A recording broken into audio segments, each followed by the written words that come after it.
Today on the show, we have Shannon Eric Denton, who is a veteran storyteller and artist who has worked with Cartoon Network, Warner Brothers, Showtime, Jerry Bruckheimer Films, NBC, Disney, Sony, ToyBiz, Marvel Entertainment, Fox Kids, Paramount, CBS, Dimension Films, DC Comics, and Nickelodeon. Shannon has worked on the Oscar-nominated Jimmy Neutron Boy Genius film, on the Emmy-nominated Ozzy and Drix, the Annie-nominated Silver Surfer series, gotten the Reader's Choice Red Kryptonite Award for Favorite New Creator. He's also been nominated for the 27th, 28th, and 29th Annual Comic Buyer's Guide Fan Awards as favorite editor, and for favorite graphic novel with his book Grunts War Stories. In addition, his book Gunslinger was nominated for the 2010 Harvey Award, and in 2011, Shannon Eric Denton won the Sheldorf Award for Editor of the Year, an award he was also nominated for the following year. Shannon's animation and comic credits include work on the 90s X-Men series, Ultimate Spider-Man, Captain America, The Avengers, Osmosis Jones, Teenage Ninja Turtles, He-Man, Teen Titans, Danny Phantom, Star Wars, and more. He has also taught at the Los Angeles-based Associates in Arts, as well as CalArts, Art Center College of Design, the Art Institute, and Collins College. He is currently the senior editor for Lion Forge Comics. So Shannon, now that we've introduced you, why don't you introduce yourself? I'm Shannon Eric Denton, and I started off as a penciler at Extreme Studios, working at Image Comics back in the beginning of Image Comics, and then moved out of comics almost immediately and went into animation, where I worked on shows like the X-Men and the character designer back on the old Fox Kids block, and then worked on pretty much every Marvel show through the 90s. And then jumped over to Warner Brothers, where I worked on Teen Titans, Osmosis Jones, and Justice League, and a bunch of stuff that they were doing over there. And then since then, my writing career took off, and then I've been, jumping around between being a storyboard artist and a TV writer. So when I'm not doing comics. So let's start there with comics. So you said yeah, Bruce, yeah, you can be happy. You've seen his shows. So you started with Image Comics, and now you work with people like Lion Forge and so on. When it comes to comics, most people don't think of, they might think of three different comic ones, because Dark Horse with Star Wars comics and Alien ones for so long gets people's attention. And of course, Image, people who know comics usually know Image. But you've worked also with a lot of comic lines that most people don't know about, or comic providers, I guess, or makers. Why don't we talk a little about that? We'll start, since they're the ones who connected us. We'll start we're talking about Lion Forge and some of these smaller comic publishers that most people haven't necessarily heard of, but they probably should. So why don't we talk about your recent work with Lion Forge, and what the heck is Lion Forge, and why should people be paying attention to their work? Yeah, Lion Forge is a new publisher. We're partnered up with IDW Publishing. I've done speaking of other publishers, I've done a lot of work with IDW. So it was important for me as we expanded to partner up with a publisher that I had a good relationship with and a working relationship. So that was part of what we did for our print line. And then out of that, we've rolled out Miami Vice Remix, which is a fun version of Miami Vice that we're doing with Joe Casey and Jim Mahfood. We put out the Knight Rider trade paperback off the fabulous 80s TV show, and the comic was written by Jeffrey Thorne and illustrated by Jason Johnson. Jeffrey's a TV writer I've worked with, and Jason, I was an editor at Wildstorm. Jason was an artist at Wildstorm. So had a good relationship with the guys, and we've got Airwolf coming up next, along with the regular Miami Vice series and our Andre the Giant book. That's what's going on with Lion Forge, and part of what I'm overseeing right now. So you're a senior editor for Lion Forge, so you help put together all these different comic lines. What's it like working for a company like Lion Forge that is not considered one of the big ones? How do you break into a comic industry that most people, when they think of comics, they think of DC and Marvel, and if you're lucky, one or two other companies? Are you talking about breaking in as an individual trying to work at a comic company, or are you talking about breaking into the industry? In general, breaking into the comic niche when their name is not one that people instantly connect with comics? Yeah, I mean, it's it's the any business. It's the same across the board for whatever you do, whether you're a plumber or whatever. You gotta do quality work and stand out. I think that's really the key. I mean, Image and IDW, I know, are both, along with Dark Horse. I mean, Dark Horse has been doing this they sort of set the standard for everybody. But there's been so much quality material out over the last few years. When I was working at Wildstorm and we were doing the Gears of War comic, that was the top seller of the year.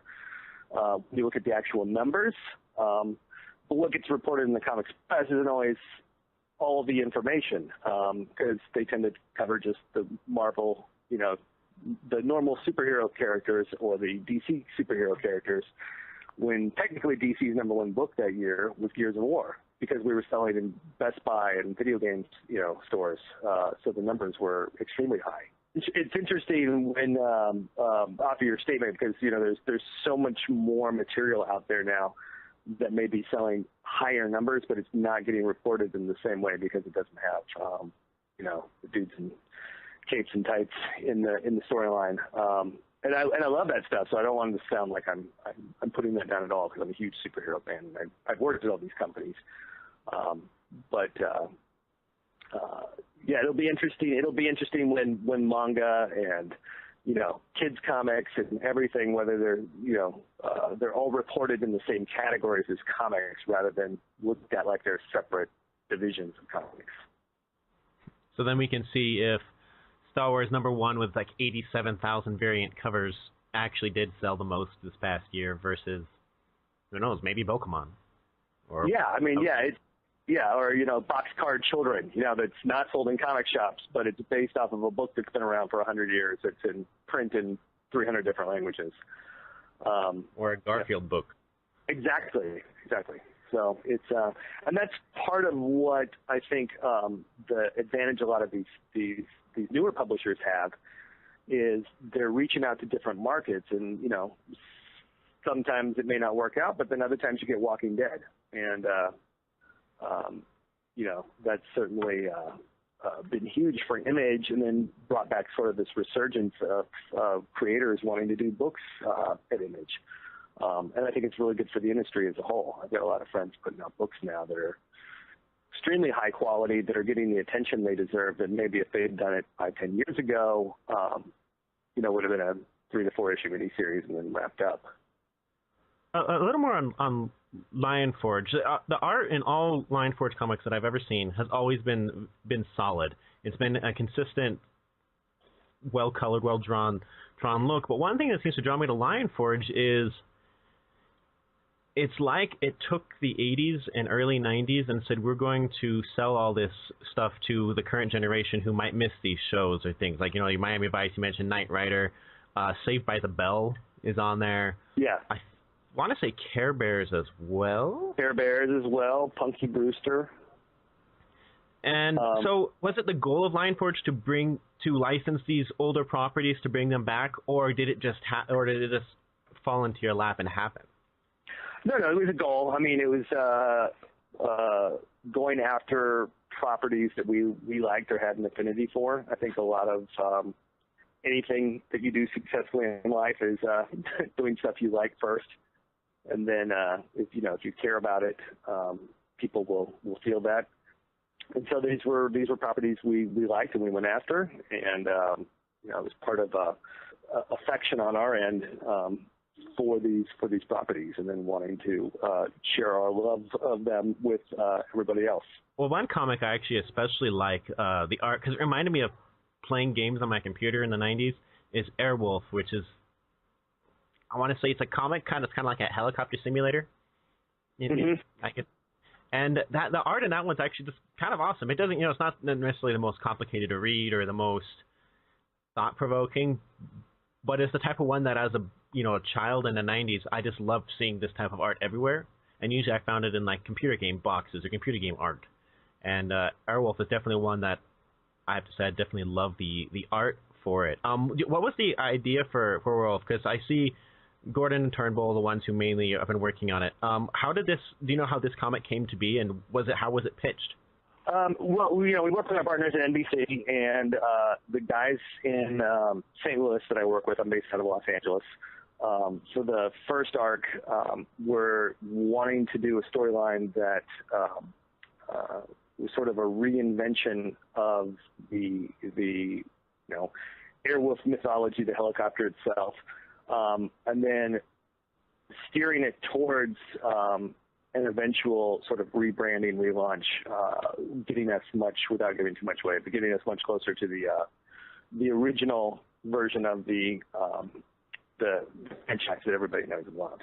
The wolf in sheep's clothing. So yeah, and then working with all of the various creative teams that we had on that'll be in the trade that's getting ready to come out was a lot of fun. A lot of these people are people I've worked with in the past at different companies, and so I knew which ones had an affinity for the material and went to them. And then my dad was a helicopter pilot, so I was giving people probably more information than they wanted to on the technical specs, but then also keeping in mind this is a totally made-up helicopter that can fly and turn into a jet and do all kinds of awesomely ridiculous stuff that helicopters can't do. So not getting too hung up in the technical side either. When it comes to working on, working with Lionford and working with series like this, do you guys have people coming to you who want to work on them, or do you guys usually go out and solicit people would fit the project well, or is it a good mix of both? It's a mix of both. I mean, that's just part of editorial. You've got people that you like working with, that you trust creatively, that hit their deadlines, and you reward them with more work for doing good work and making your life easy. And then you get people coming to you that express an affinity for the material, and it's great to try and find work for people. So I love when I can have somebody approach me that I'm excited to be potentially working with, that's also excited about the material. So I would say it's a healthy mix of both. Has there been anyone who's really surprised you that they wanted to come on, like a bigger name, or what's someone who you've really wanted to work with who just came on board and might have surprised you that was a big get? Chuck Dixon, Knight Rider, was a lot of fun because I like working with Chuck anyway, but he had a genuine love for the material, so that was fun. It's always fun, out of the Miami Vice, Knight Rider, and Airwolf breakdown, because as a kid of the '80s, after all, and it's interesting. Not everybody did. And some did, and some were very specifically liked one over the other, and so it was interesting. It was more of an insight into people's viewing habits from back then that was kind of fascinating. And there's some people that we're working with plenty of people too that weren't even around when those shows were on the air. So it's not just people that had watched them, because there's plenty of talented people out there right now that have gone out and that we're working with, that went out and got familiarized themselves with the material and brought their A game. And then you got to introduce them to stuff that they should have been watching in the '80s. Yeah, except for the fact they weren't born, some of these whippersnappers. Details. So definitely Lionforge offers a good mix of things, from 80s reminiscence to the more Japanese manga stuff, to things that can relate to some of your comics remind me of Runaways, or some of the different DC and Marvel lines, or at least you can relate to in that way. There's Wondrous, and there's Crincedible, and ones like that. Are there some? I know you guys recently have had your Comic-Con run, and I don't recall. Was there anything new announced that you guys are going to be bringing out in the near future, as far as the fall or the early next year, to get fans excited for new lines from Lionforge? I think it was less of an announcement, but more of a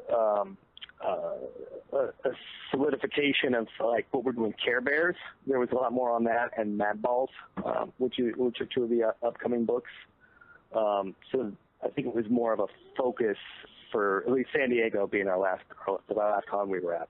And then we have some announcements coming up at the New York City Comic Con. And I'll be at the Alamo City Con, in a few weeks down in San Antonio. Yeah, and I know the most recent line of Airwolf Airstrikes actually looks really awesome as well. Yes, yeah, and that'll be out next month from with our partnership with IDW. So you should be able to find that in any comic shop, and if not, then just ask them to order it. And you guys are on Comixology as well, right? Correct. Yeah. Okay, so if people want the digital, they can go to Comixology, or they can go to the comic book shop and just find your stuff. Yeah, absolutely. Either way. Preferably so both. We're gonna. Yeah. Well, you need it on your tablet and you need physical, right? Just keep the physical in the bag, read it on the tablet. That's how it works, right? So we're gonna switch gears just a little bit because your career has been full of so much stuff, and I'm gonna try to contain these questions as best I can.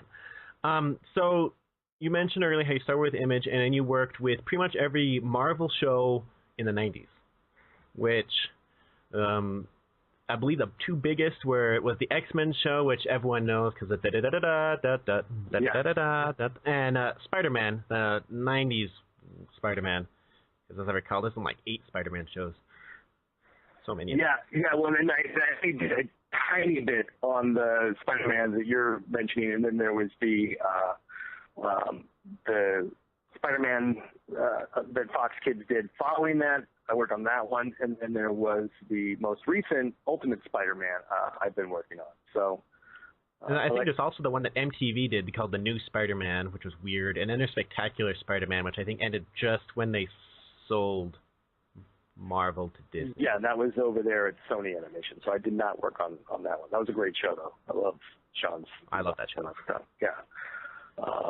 And Marcia Griffin did a great job on the MTV one as the showrunner on that. They like me some Spider-Man. There's been a lot of Spider-Man over the years, and I'm lucky that I've gotten to work on 3 of the series that were out there. So we're going to talk first about the X-Men show, which I think, at least I'd say, as far as Marvel animation goes, especially ones that came out of the 90s, it's probably the one that most people remember fondly, especially since the 90s was kind of dominated by Bruce Timm and DC shows when it comes to superhero stuff. Except ratings-wise, because we always kick their butt. True, but yeah, Batman animated series is what it is. It is amazing. So when it comes to X-Men, you had a universe where you had so much to draw from. You had years and years of comics. You had high political issues. You had high social issues. You had some violence. You had death. You had all this different stuff to pull from. How hard was it to form a show that was A, kid safe, but B, at the same time appeals to adults and fans of the comics from all ages, and at the same time was loyal to the mythology of X-Men, which is known to be one of might even be the smartest or most socially aware Marvel comic line that I can possibly think of? There was considering this is my one of my first shows, and I was doing character designs. I mean, that's a big question. There were so many people involved. I think it was just one of those, and having worked on so many shows, I'm trying to think how to answer this in a succinct way, where just everything fell into place. Because one thing that happens over and over again, nobody sets out to make a bad product. Everybody sets out to make a good product, and it doesn't happen all the time. So when it does, you go, okay, well, it's pretty much the same group of people and the same type of material as something I've worked on before. Why did this one work and that one didn't? And I think sometimes it's just that it's the right time with the right people, and I think that was one of those perfect situations where everybody working on it loved the material, and there was a lot of freedom, and there was also, and going back to the love of the material, which we were talking about at the beginning of the conversation in regards to why we went after certain comics we went after. There were a lot of guys working on the cartoon that had worked at Marvel Comics and knew all those characters inside out. And, I had recently broken into comics and, sort of jumped to the front of the line by getting to work on the TV show, thinking I was going to work in comics for 10 years and maybe get a shot at the X-Men, when suddenly, a year later, I'm working on the cartoon. In Hollywood with Stan Lee, so it was, it was good for me, and got to work with Len Wein and, all these guys that I'm still friends with all these years later, including Stan and Len and Larry Houston and Will Mineo.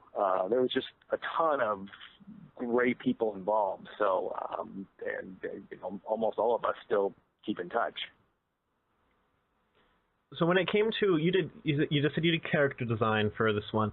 Was there any specific X-Men or character that was really hard to get the design right, or to get it the way that the creators of the show and comic people felt capture the character right? Was there who was some of the challenging characters to design, if you can think of? The things I remember being challenging were not any of the main characters, because, one thing that I should point out, as much as I'd love to take credit for everything, the look of the show, and most of what character designers do is there's one or two people that'll set the look of the show, and then they'll move on to something else. And then there's the character designer who has to make every other drawing look like it came from that guy or girl, whoever the lead designer was that got the show sold. And so a lot of what you're doing is working hard to make everything you do look like somebody else drew it. That's part of being a successful character designer. So the challenging stuff for me a lot of times was when you'd get secondary characters who weren't necessarily, somebody you were jonesing to draw. It was like you were getting Psylocke all the time. It'd be man with pouches, and you're like, man, that's a lot of pouches. How can I remove one of these pouches to make it easier for animation without making it obvious? And then doing the turns on the pouches and, trying to figure out the back view when there was never a back view established in the early model pack. So some of that stuff was much more of the learning experience. Drawing Wolverine, that was second nature to most of us that grew up wanting to work in comics and then we're now working for Marvel. So I don't remember there ever being anything but joy when you get something like a character that you'd heard of. It was more the miscellany that, and there's a lot of it. For every Wolverine, there's 100 people just standing around in the background. And you, as the character designer, have to do the front view, the back view, the side view on all of those people, and split three-quarters, front three-quarter and back three-quarter if they're going to be moving around more in the foreground. So, that's a lot of drawings for those 100 background characters. Especially since back then it was hand-drawn, and then it switched into computers in late 90s? Most of what we do is still hand-drawn. A lot of backgrounds are done, CG now, but there's still a guide. It's just that we're drawing on our tablets instead of drawing on a piece of paper. It's now, instead of walking into the animation studio and having that sweet smell of burning wood as everybody's got their pencil sharpeners going and sort of this loud sort of noise all the time. Studios are very quiet because everybody's drawing digitally and they have their headsets on, and it's a whole different work environment now than it used to be. So that's something I noticed going into work the various studios now. It's different than back then. As a kid, I noticed the switch to computers mainly with. I was a fan of Bruce Timm's Batman stuff, and the last season of that show, suddenly the whole look changed and it became more angular and so on as they switched to computers.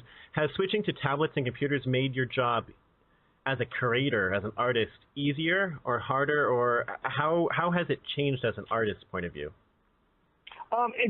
It's different for everybody. I mean, for a lot of us, it was one particular job where they wanted you to work digitally, and you're like, all right, well, I guess I get up to speed. And then I'm working with a lot of people now who've never drawn on paper, so it's interesting the progression, I guess, was futuristic and is now commonplace. So one question about X-Men, which my wife and I actually went through the entire show not that long ago. It was her favorite cartoon as a kid, and she never got to see every episode, so we bought all 5 or 6 volumes and went through it. I'm not sure if this is the question you'd even know since you were one of the artists versus one of the creators. So with X-Men, the last volume or the last season is basically just like a random bunch of episodes that seem to fit elsewhere in the show. Like there's one where Captain America shows up, there's some Phoenix episodes, there's background about Mr. Sinister, there's the last one which is when Xavier is sick and they take him off into space and so on. Do you by chance know if the last season was designed to be a season, or it was we have these last episodes, we're going to make a season out of it and release them, or was that just a DVD thing? No, it was designed to be a season. It was, I think, a lot of the reality of the behind the scenes and how TV gets put together. I can't remember. I think there was a longer hiatus between the previous season and that season, and I'd like to say that everybody working in animation is independently wealthy, but a lot of times you can't sit around for 3 months while a studio decides if they want to move on to the next season. So a lot of crew will sometimes leave and jump to another show. And I think that that's part of what that was in that last season was just, it was a mix of new people coming in, so new ideas, new approaches, and then not knowing whether there was going to be a season after that. So I think those were supposed to be a lot of straight on points, and doing something different than they'd done in previous seasons because it was a lot of different people coming in.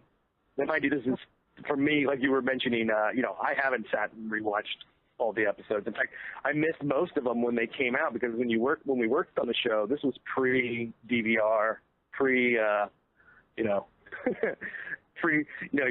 in your 20s, you're coming back from a party at 4 a.m., you're on a Friday night, you're not really wanting to get up early on a Saturday morning, even if you work on the show, to watch it. And, if you didn't have a way to tape it back then you just missed it. And that was it.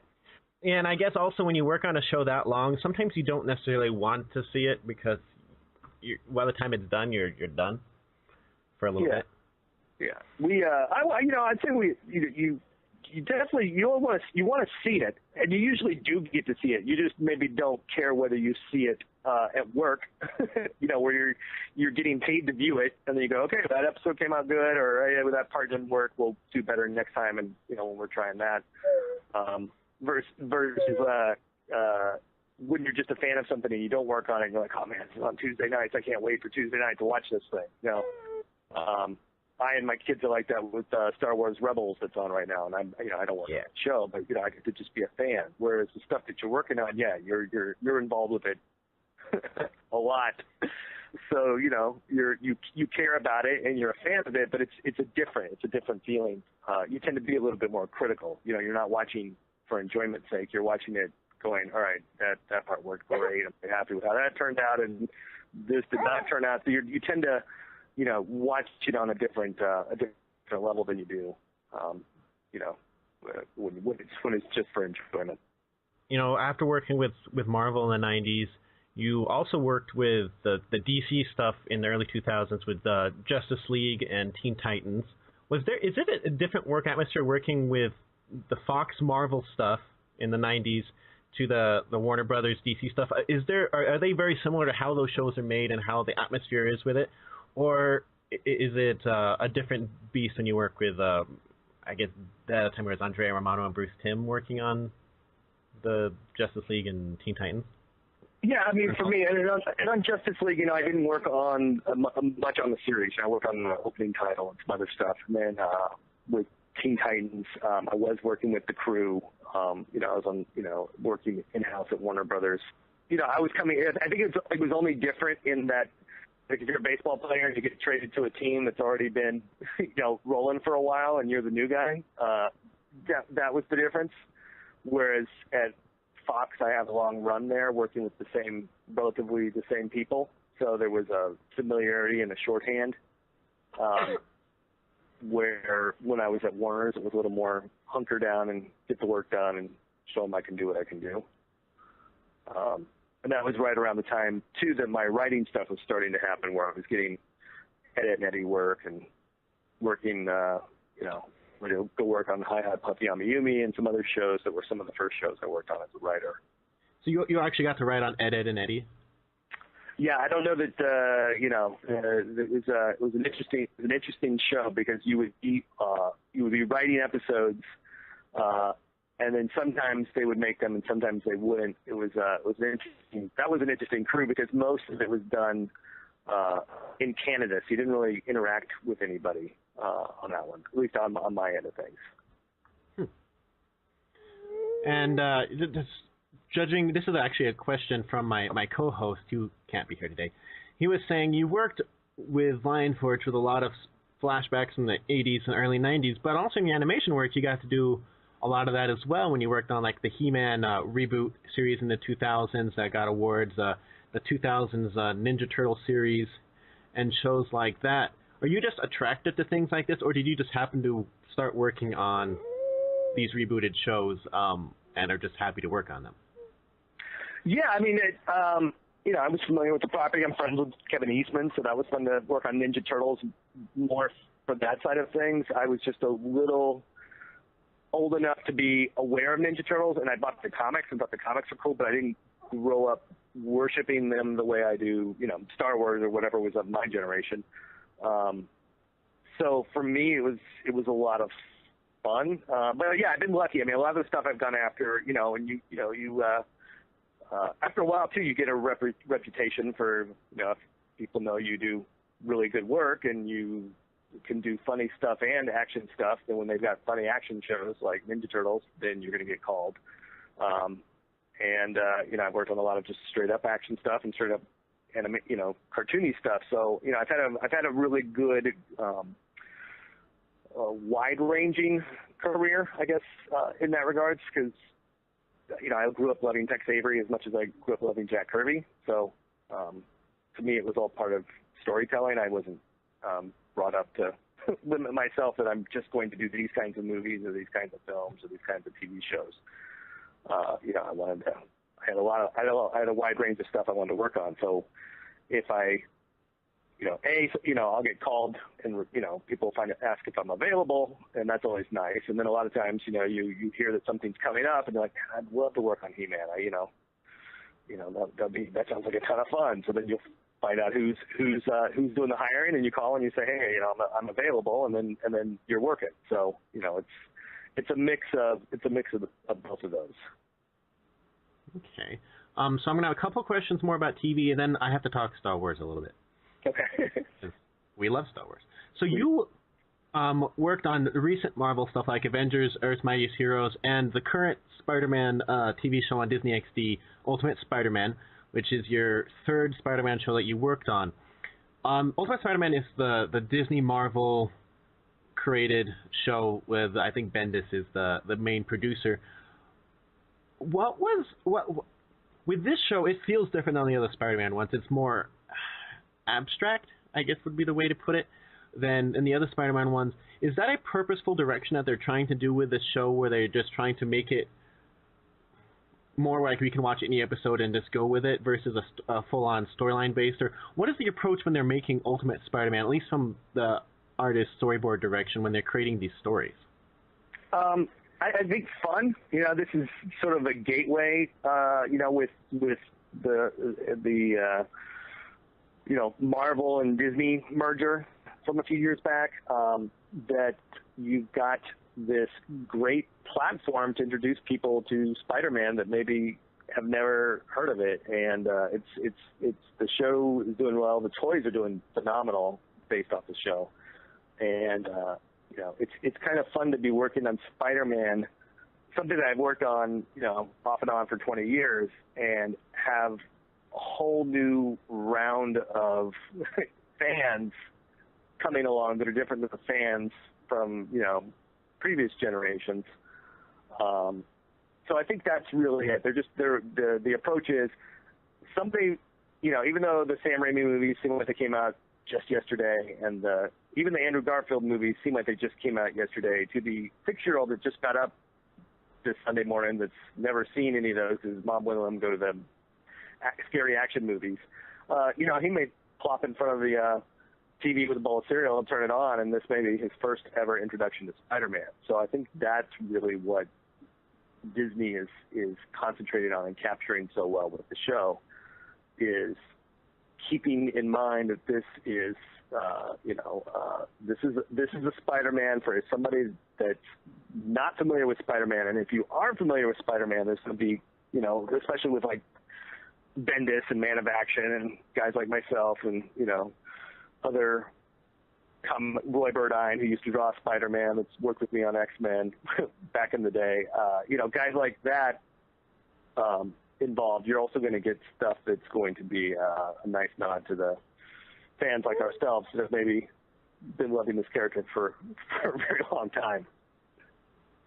Is there ever a confusion when it comes to Ultimate Spider-Man, being that this TV show is aimed at kids? It's aimed to be fun and at kids. But then you have that really famous long run of Bendis's with Ultimate Spider-Man, 10 years or whatever he did that with the same artist, which is considerably darker than that TV show is, and considerably less kid-safe. Being that they both have the same name, is there ever a urge to try to make it more like that, or a confusion to try to make them not the same but differentiate them somehow?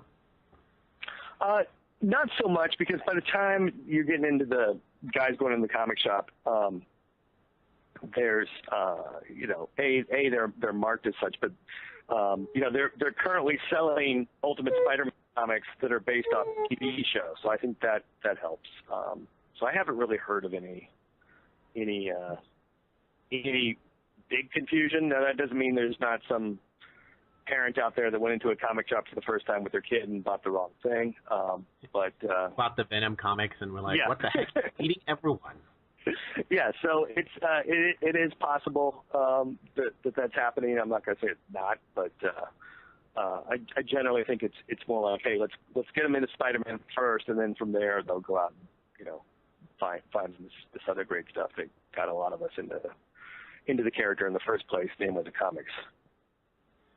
And one thing I'll definitely praise about Ultimate Spider-Man is not only do you have Bendis, who created the Ultimate Spider-Man comic, who's, I don't know, probably one of the most, if not the most famous run of Spider-Man comics, at least consistently good, that I can think of. We also have Paul Dini, who did, the Justice League stuff, the stuff with Bruce Timm, what's it called, Ben 10, and those shows.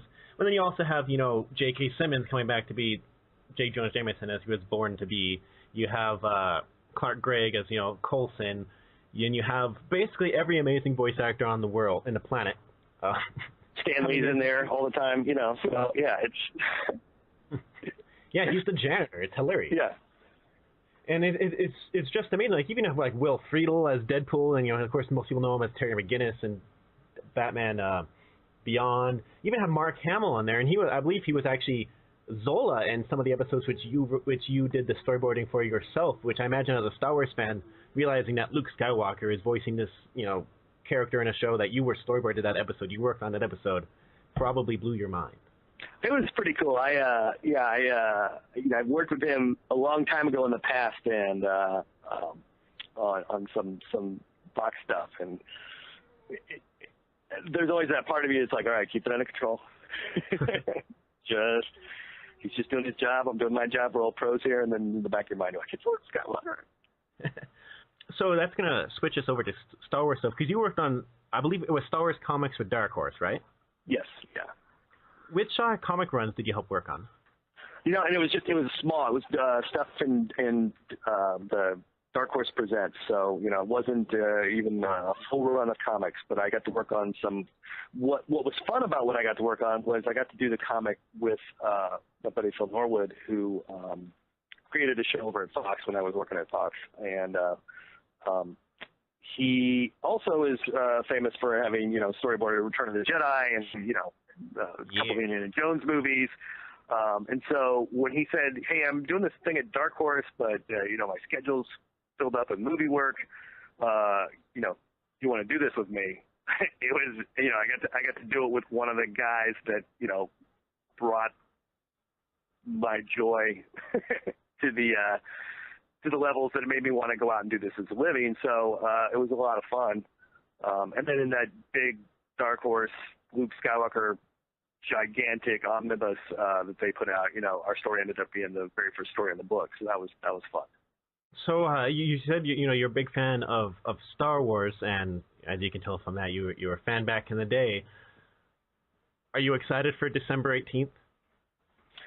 Yes, yeah, and especially I was just talking with my sons about it last night because they're like, they assume like with most of these trailers when they get all excited, I'm like, oh, that's not out till 2092. And they're like, I'll be 107 years old, and it's so to hear it was going to be out in just a few months, around Christmas, we were all very excited. That was just a recent conversation in the house, so yeah, it'll be I don't know if it's a school day or a work day, but it won't be in our house. And you said, and since you work with Disney shows on this stuff, or you have been, were you following D23 pretty closely this past weekend? I'd like to say I was, but no, I was running around like a madman, like most parents, purchasing whatever school supplies were required. They say you need that you don't actually need, but right. That was my weekend. Trying to convince the kids that they could buy okay without something. Like, the teacher put it on a list. And they're having a panic attack. So I followed some of it. I would like to actually have some free time to go on the internet and see what all I missed out on. I had a lot of friends down there. So I got some good specific reports, but I've not been able to follow the coverage as much as I would like to. Did you see the Star Wars news? Like how, I don't know if you knew this, but like, for example, Disney was not allowed, or Lucasfilm was not allowed to promote Rogue One at all during this past year, except at one specific panel at Celebration where they could show stuff, but they couldn't actually reveal it online or anything like that because of a lawsuit thing with Rogue Nation, Mission Impossible Rogue Nation. But at D23, they're able to actually reveal the cast of Rogue One. They showed the first pictures of it, said it was filming and stuff like that. You see the Rogue One news, and probably you've noticed the Disney Parks news. Yes, I did catch both of those. That was very cool. It was kind of put me back in that whole like 7-year-old mindset of excitement. Yeah, and this will be the first time we get to see a outright war film for Star Wars that is not a Jedi-based one. Like the clips that we saw in, say, Revenge of the Sith, like on Kashyyyk and so on, we get to see that, but the whole movie's that instead of Jedi this, Jedi that. Which I think for me is even more fascinating than The Force Awakens, just because I have no idea what to expect. It's such a great universe. I mean, they really set the bar for everything else as far as and so little of it has been tapped. I read most of the novels. Over the years, whether they're canon or not, I don't care. So it's a fun universe that people have been exploring for a long time. So it'll be fun to see it back up on the big screen. Amen to that. And since you've worked with Marvel, do you ever hope that they might just call you and be like, "Well, we have a Star Wars comic to work on now. Do you want to help on this one too?" I would be happy to help them out on any Star Wars. Yeah, they're doing some great stuff over there right now. So it's been really exciting to see. All of this stuff coming together in such a way. I mean, it's fun. You look back at like what Chaykin and Simonson and stuff were dealing with when they were first working on the comics back when Marvel first got the license in the 70s, where they're having to work on the comic, but they didn't have reference materials because stuff was all secret or hadn't been finished, when they were trying to get the comic done. And, so there's definitely much more cohesion now, I think, in being able to, craft stuff in accordance with the other party because it's all the same party at the end of the day. So that's kind of fun. There's not the restrictions that there were in the early days. I have two more questions. This one's from my co-host. He wants to know, since you've been able to work in so many universes that you're clearly a fan of, with Spider-Man, X-Men, Teen Titans, Justice League, Star Wars, Knight Rider, all these other ones, would you rather continue what you're doing and work in all these universes, or is it easier just to be a fan and watch other people work on it? Which do you prefer, or are there advantages to both in your mind? Oh, there's definitely advantages to both. I mean, I got to admit, it is a ton of fun to get to work on stuff that, it's fun and interesting to me that, my working on X-Men resonates still with so many fans, all these years later. I was amazed when I worked on Jimmy Neutron that there are probably more people, and comics fans have trouble wrapping their head around this, there are way more people that know and care about Jimmy Neutron just because it was on TV all the time when I would go to conventions than there probably were people that cared that I'd worked on a Spider-Man cartoon. And it's we have these perceptions of how the world sees things, and sometimes you realize, there's way more fans of this particular football team or whatever than there are of the New Mutants. Even if all I'm reading about is the New Mutants all the time, it's fun when you get to work on stuff that maybe you were not a fan of just because it's a new property, and then people's love for it makes you really appreciate that you got to work on it, I guess is what I'm trying to get at. So it's easier to be appreciative of getting to work on, X-Men because I love X-Men or Star Wars or something that I'm a fan of. So it's nice when you can get that love, for something after you've worked on it. Versus going into it, it's interesting. But yeah, I mean, I enjoy being a fan, but I gotta admit, it's really fun to get paid to write a Lone Ranger comic or any other property that I'm a fan of. So this is the last question from my co-host. He says, you've been involved in Oscar-nominated shows with Jimmy Neutron, Emmy-nominated shows with Ozzy and Drix, Annie-nominated shows. You've won Reader's Choice Red Kryptonite Award and you've been nominated for Favorite Editors Awards. You've also won Editor of the Year in 2011, and I believe you got nominated in 2012 as well. What's it like feeling validated when it comes to working hard on these shows, working hard on these products, and then you realize that other people see the hard work you put in there, and you get validated with a nomination for your show, which all of you get, the recognition with, or as an editor for you. Do you do this to be validated, or does the validation help you continue on with the work? What's it feel like to be validated with all your hard work and everyone's hard work on these shows, comics, books? It's nice. I'm not gonna, it's always nice to have people, like your work, but at the end of the day, I've been doing this long enough to realize that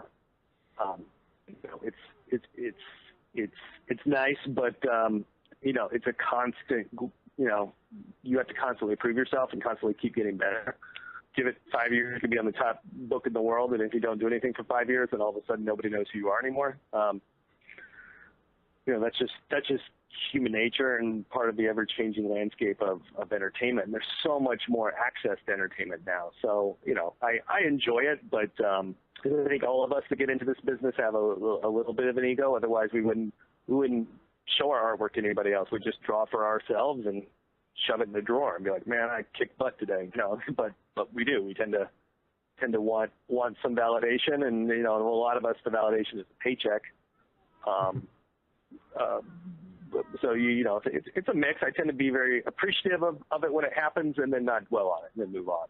So let's wrap this up. We're going to give you the soapbox to promote your work, promote your website, how people get in contact with you, Lion Forge again. We're going to give you the soapbox to say any final words to the fans. Yeah, I mean, you can follow me at shannondenton.com. You can follow Lion Forge, lionforge.com, idwpublishing.com. We've got a lot of cool stuff coming up. Watch your Spider-Man cartoons, and keep reading your comics. If you're into novels, we got over 40 of them over at my Actionopolis site too, which is a lot of great comics writers, TV, film writers that I've worked with doing books. So we've got stuff from Louis Simonson to the Odells, who wrote Dark Crystal. So come check us out. Nice, fantastic. Thank you so much for being on and being able to talk so much about all your different projects, which I know in this type of work we can only talk so much about your stuff because there's so much more we can always talk about, from Deadpool to Superman to maybe we'll have you on again once that Deadpool movie comes out, because I'm quite sure you'd probably have a lot to say about live-action Deadpool. I'm very excited about that. Tim Miller is going to hook that up. So, and Tim I know from running Blur, so I'm excited for his big movie debut. And as a former Deadpool artist who started off with his first job working for Rob, definitely going to go see that opening day. This time you're going to see a real Deadpool, not one with his mouth sewn shut. Exactly. Same guy, though. That's the same guy. I know. So it'll be fun. And hopefully it's in 3D, and he points to the crowd and insults the fact that they sewed his mouth shut last time.